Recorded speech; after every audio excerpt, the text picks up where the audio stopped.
Paano ba mapansin ng isang babae? Ito ay nakadepende sa babae at sa sitwasyon.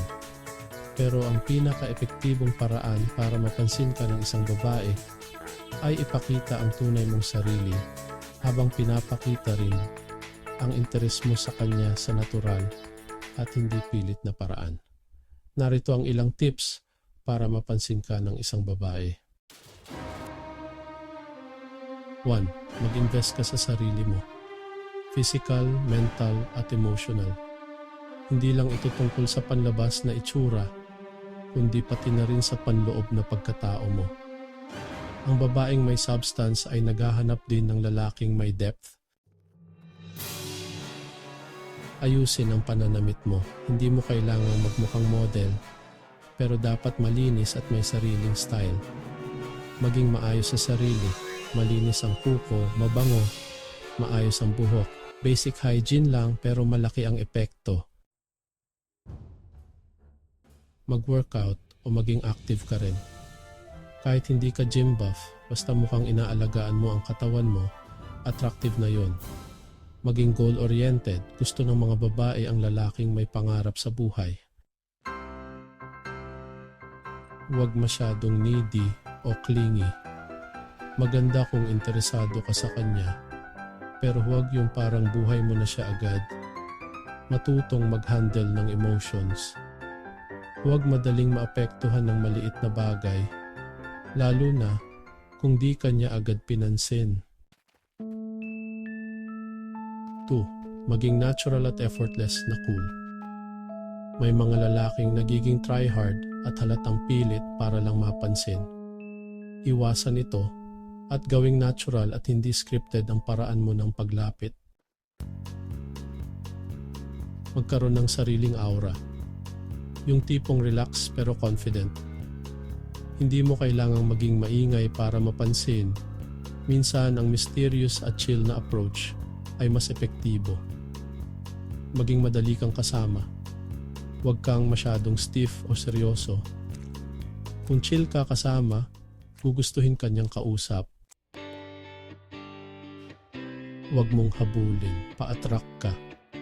Ipakita mong may value ka bilang tao, hindi yung parang desperado kang magustuhan. 3. Magparamdam sa tamang paraan.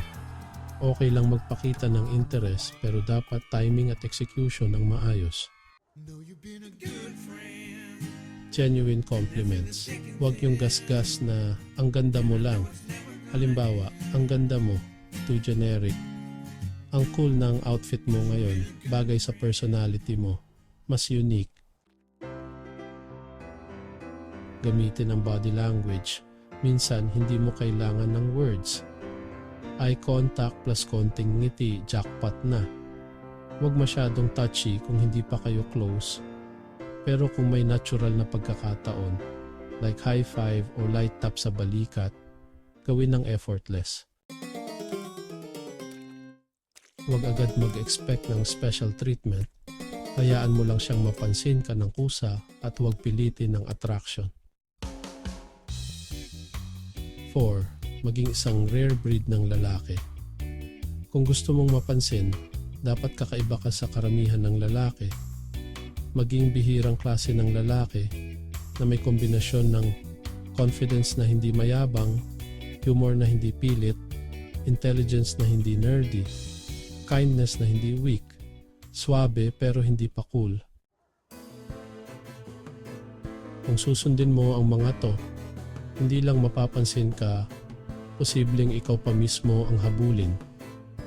May particular bang babae kang gustong mapansin ka o gusto mo lang i-level up ang appeal mo in general? At yun na yun mga kahugot.